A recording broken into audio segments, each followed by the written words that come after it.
Dear viewers and listeners, welcome to the show. This is Addis Dialogue from Ethiopian Broadcasting Corporation with me, Gzacho Derib. Africa is a continent of 55 sovereign states, as well as 1.4 billion population.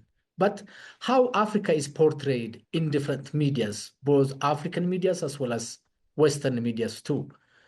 Portraying Africa in very stereotype is a phenomenon of today. African media should combat such a stereotype description. Though Africa is endowed with human and natural resources, so far continental media is not yet flourished. At continental and sub-regional level, Africa needs a media of its own to promote its image and resources. In today's program, we examine how Africa is portrayed and depicted in different media outlets, both continental as well as Western medias too. A distinguished professor from York University in Toronto, Canada, Professor Joseph Mensah. Professor Joseph Mensah, a distinguished professor at York University in Toronto, Canada. Thank you for your time, and we appreciate that. Thank you so much for having me. How do you see Africa in the lens of both African and international medias, Prof? Yeah, this is a very obviously good question to start with. The global media generally uh, has been negative. They have been very negative. African media, like you guys, your group, and some other media houses in Africa, trying to change that and bring some positivity to bear. But generally, it has been negative in the globe. I mean, everybody talking about Africa is basically negative stereotype about people, about our that has you can trace it to slavery and a whole bunch of things. But to put it straightforwardly, it has been very negative portrayal of Africa in the global media. Yeah. How empowered African medias are really, from your perspective, because an empowered media empowers citizens for information to promote good governance and development as well. African media, they are doing their best. They are doing their best, but because of the lack of resources, they are really not that empowered that much. So much so that for the most part, to get into the global context, we have to partner with, say, Al Jazeera or BBC Africa, or even Voice of America going to Africa. So it just the resources are not that there. Okay, so it's very difficult to blame them. It's just we just have to pay attention to what is going on. You see, globally, we have not so far got into the importance of what people will call soft power. In other words, trying to change people's mind through ideas and things like that. You see, power is not just force, Power is persuasion, how you cooperate, how you seek out attractions, how you persuade people. That is where we have not gotten to that part yet. Okay, so I think Africa, we have to do more on that respect. Yeah. Sometimes stories are really continue to be describing Africa in the sense that Africa is still stereotyped in a very perpetual system as it was before 40 years, 50 years, even 20 years ago. But Africa was not where it was 20 years, and Africa is not where 20 years ago as well. Africans are projecting and developing towards the future and having a good aspiration as well. How do you see that? Yeah, you see, that is what people don't know. That is what people don't know. I make presentation about how do we confront these type of stereotypes. And at times, I'll bring pictures of Addis Ababa, Nairobi, even Accra, and some nice pictures. And people get surprised. And I say, yeah, you can just find out for yourself.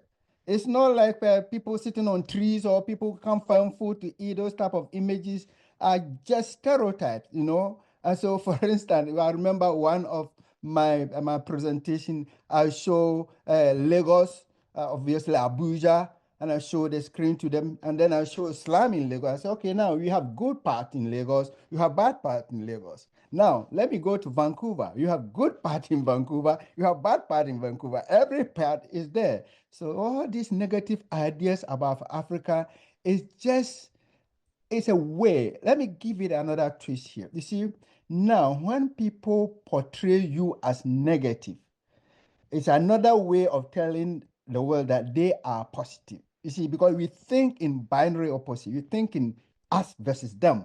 Okay, so we always want to give the bad part to somebody, and then we don't have to even talk about the moment we are able to give the bad part to somebody, by implication, the good part belongs to us. That is what is going on, and we have to be mindful of that.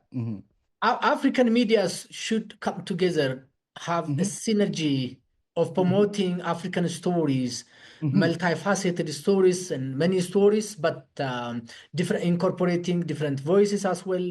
It can be a single story, Mhm. but incorporating different voices. Yeah, How far yeah. African media is integrated in promoting Africa to combat such stereotype reportings? Yeah, you see, we what it is a situation where we really so far do not have very strong continental media. You can talk about something like the African news in Congo. Okay, even South African broadcasting, they try to do something like that. But the point is, we have not gotten to the big conglomerate, like say Al Jazeera type. So still we depend on them. And the fact that if you look at the AU and all the integration bodies that we are having, we have not been able to get a united front much. And it's also the same going over to the media. We have not solidified our front much. So there is a lot of division in there. So it is really not, as you are saying, we just have to come together and develop a very powerful front that will be able to present our story in the way we want it. But you talk about ethnicity, so many the ethnicities, languages, so many languages, even official language, so many of them. So I mean, you can't blame us all the way. There are problems, but more so having to do with the lack of resources and the consolidation. But I think if we set the priority, it is something we can easily accomplish. So in a way, we have not set out the priority to do that. As I said, we have not seen the power of this soft power. You got what I mean? If you know it and it's our priority, I mean, we have the resources and we have the manpower, people like you, we have the intellectual base to do it, but we have not seen the need to do it, to carve a story of have a good image for ourselves. I mean, people say anything, but in fact, it was actually Mbebe who said that when it comes to stories about Africa, it is like nonsense is constitutive. You can say anything, any stupid thing you can say about it. We are not fighting back. We are not combating it. And so people just stand up. You go to conferences, any negative experience, or if you go to Africa, if you go to, they can't even give you specific country. They just throw it out there. Okay. And we don't fight back. We are not organized in a way that we fight, but we let it just slide. I think these are things we have to look into it. Yeah. You have said that in the course of our discussion that Africans have no resources, especially in terms of capacity, in terms of academic excellence, or in terms of technological facilities to promote African image. Is that because of the fact that lack of all these resources or lack of commitment, or because of the technological advancements of Western medias stereotyping Africa, which Africa doesn't and will not deserve? You see, yeah, it's all a mix of it. If you hear me speak, what I was saying is that it's not that the resources. I mean, resources. We have resources. I mean, of course, you can say we don't have fiscal cash I mean, it's all relative anyway. If you compare to other countries, okay, but we have enough. But have you seen the need to form this united front to sort of deal with our media image? Look at this Al Jazeera, put forward by the Qatar. Okay, it's the government that put it together. The money, I think they started with about $135 million or something like that. They put it together, but the government then handed it over to not a government control, because they saw the need. They saw the need. of soft power. Qatar is just a small country. They are not going to fight anybody with arms and coercion. No, they are just using soft power and media. So now look at the power that they have. We have not seen the value of coming together that way. Resources, nobody has resources that is enough, but it's just a matter of how you set your priorities. You see, if you think it is important, then you will set the priorities and put some resources there because the manpower or the human resource is there to do it. Technology, we can say the technology, we are behind a bit, but believe it or not, the technology is not even bad. If you go to so many of the African countries, internet technology is weak because we have not put a resource there. We can borrow the technology. We don't have to create internet from the scratch. Everybody is borrowing. Why can't we also borrow the technology and then put the resources into it? So my point is, we don't have to invent the technology. We are just borrowing anyway. That is what China has been doing. Everybody is borrowing technology. We can also borrow, but we don't even do that. So even university campuses, you go there, Wi-Fi is not there, but meanwhile they build big buildings.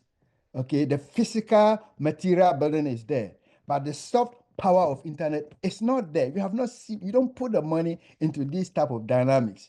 Okay, so that is where I'm trying to say it's just a matter of setting priorities. Mhm. Certain priorities, but building a continent with more than 1.4 billion is quite remarkable and astonishing Yeah, as well. But yeah. why did Africa is a continent with more than or close to 55 sovereign states? Mhm, One. Second, Africa is a continent with more than 1.4 billion population. mhm. Second, endowed with natural and human resources as well. Why did Africa fail to have its own media, at least at sub-regional level, as per your evaluation and assessment, Professor? Yeah. Okay, so we have about, in fact, we have 55 countries, sovereign countries, 49 on the mainland, 6 islands. Fine. But the point is, it's not only the media. Just think about it. The regional integration bodies that we have. So if we are able to form good integrated bodies, then we can say that we are pulling the media as part of it. But even there, we are struggling, the integration body. So we are not being able to, the idea of unity, uniting front is something that we can go on and on and on because we have the resource. In fact, there are billionaires everywhere.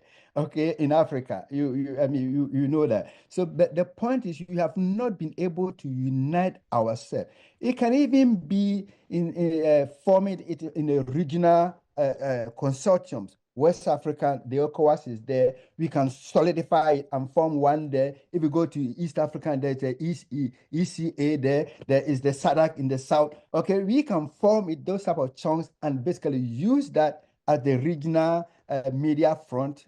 Now, then we can also consolidate it at the level of the AU. So, but we have not thought about these things. But it comes to why is it that we find it difficult to unite? And then, of course, somebody can blame the colonial powers and their machination behind the scenes, because the more we unite, the more it makes it difficult for them to get what they want. So they will always fight against that behind the scene, okay, with what we call the divide and rule tactics. So if, I mean, look at what is going on in the French part. I mean, French is always trying, they are trying to control a lot in the West Africa part. I mean, we have our connection through the Commonwealth, through the English part. So these are all things we have to somehow disentangle ourselves from it and chart our own path in a way.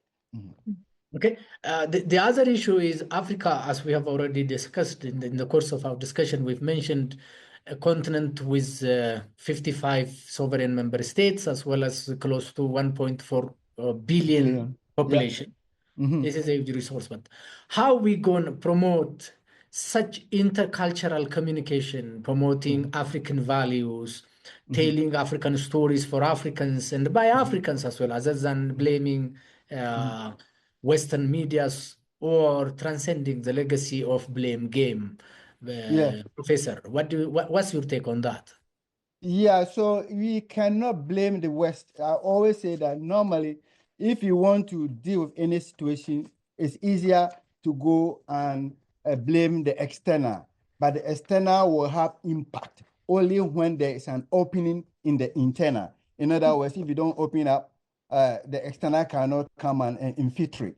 Okay, so we just have to blame ourselves to some level, you know. So mostly we just have to deal with this type of situation on our own through education, trying to do intercultural exchanges, try to mount media programs in our universities, trying to say shifting people. Like basically, we just have to consolidate our resources and know that this is what we want to do, and we can take it from there.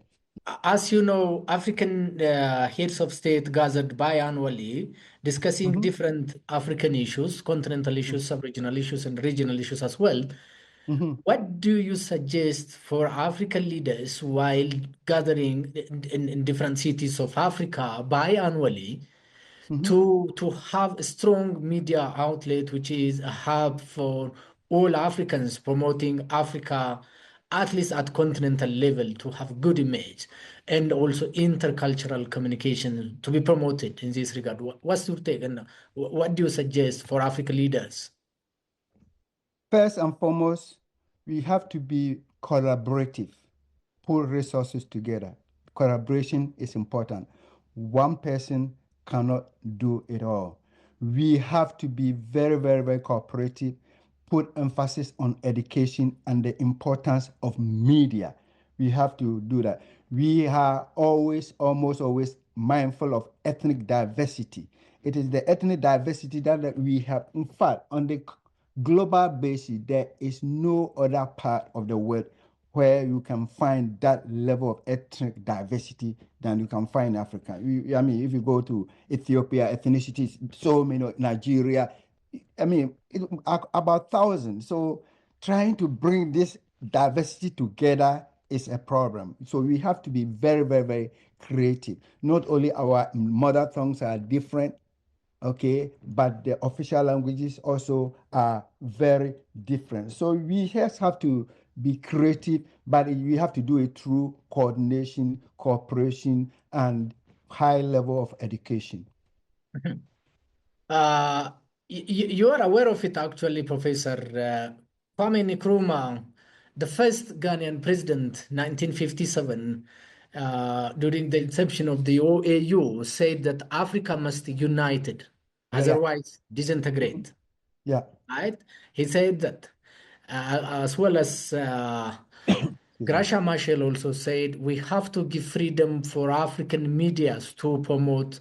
development, progress, as well as unity and human development as well, to inculcate information in the minds of into the minds of Africans, to bring Mhm. Africans together from Together. being Yeah. divided. Mhm. How you see, or how could you see the role of media in promoting African image and bringing Africans together in this regard toward this unity and Agenda 2063 of the African Union? Yeah. You see now, if you say media, you have to remember this. Mhm. Media is the plural form of medium. In other words, a filter. Everything goes through it. Okay, so the media is something that, for instance, if I live here and I have to get a story in Ethiopia, I cannot always be buying ticket to go to Ethiopia. I have to get the story through the medium, through you guys. So you guys are the ones sitting down there grabbing the story all from the world and giving it to the people. So the media is very, very, very important. In other words, you serve as our mouthpiece, as our eye, as our everything. That is one thing that we have not grasped properly. So the media is as people of African descent. You are the medium through which we get the information. So you have to put a lot of emphasis on that, okay, so that we develop it, so that you, and by that, you people to also, because we depend on you, have to find a way of basically spearheading the stories that are of interest to Africa. Okay, so you can then grab some story if it is not important to Africa, you don't highlight it. If it is going against the cultures of Africa, you don't highlight it, because we go through you as a filter to get our information. Okay, I mean, this TikTok and all those things going together. What people don't know is the fact that, of course, it started from China. The company that put together the TikTok is called what? ByteDance. That's the company. Now, if you go to China, believe it or not, they don't have TikTok there. They don't have it there. That is how they are filtering it. They are filtering it because they know the influence is not good. So they are not allowing it to go there. They have a version there they call, I think, Douyin in China. Douyin in China. So the regular chit chat of all this, what is going on, that may not be that appealing in terms of cultural development, in terms of morality. It's not going, they don't see those things. Okay, so that is where I talk about the filter. You have to filter it. In fact, in China, even the Douyin for a child, you have only 40 minutes to be on it for a day if you are under 14 years. But look at Africa. This TikTok, there is a lot of ban on it, at least for government devices across the world. US, UK, European Union, if you go to Australia, you go Belgium, New Zealand, they all ban it on government media. What is African doing? We allow it to go anywhere. You see, so this is what I'm trying to say. We are not tactical in our moves. So we allow all this to filter through.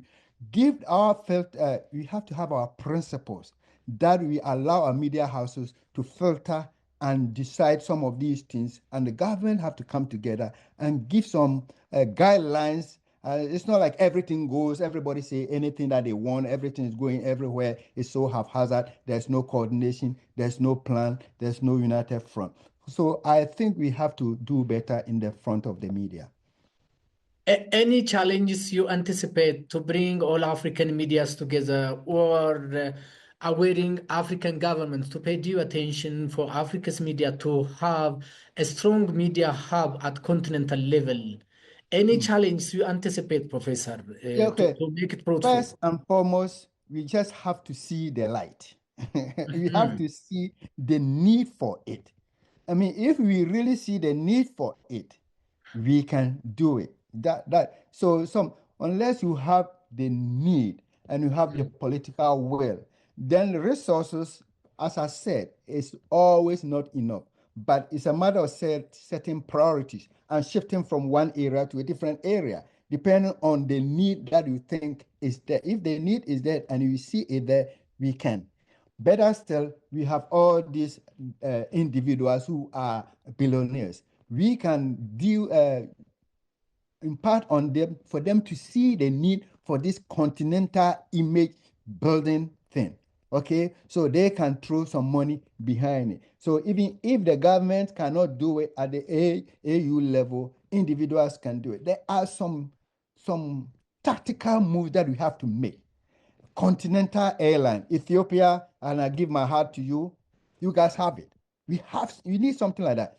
If you come to the movie front, Nigeria is taking the lead there. That is very good. So this is a Gazira type media house is something we have to think through.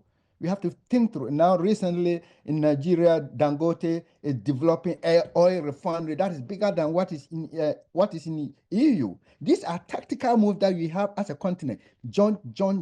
The big things you have to think, and media is one of them, because you can do whatever you want, but somebody can paint you in a way that is negative, and you have to remember perception is based on perception. What people operate based on perception, not the reality. So you have to be able to protect you how people perceive you, and we have not done that. Good. A distinguished professor from York University in Toronto, Canada, Professor Joseph Mensah. Thank you very much for your time and Thank you, my critical brother. analysis as Nice well. to see you again. It is a pleasure to be talking to Ethiopia. Now, ladies and gentlemen, by this we come to the end of our today's show. You can follow us on different social media platforms of Ethiopian Broadcasting Corporation. Thank you very much once again for your being with us until we meet with another edition of our program. Until then, goodbye for now.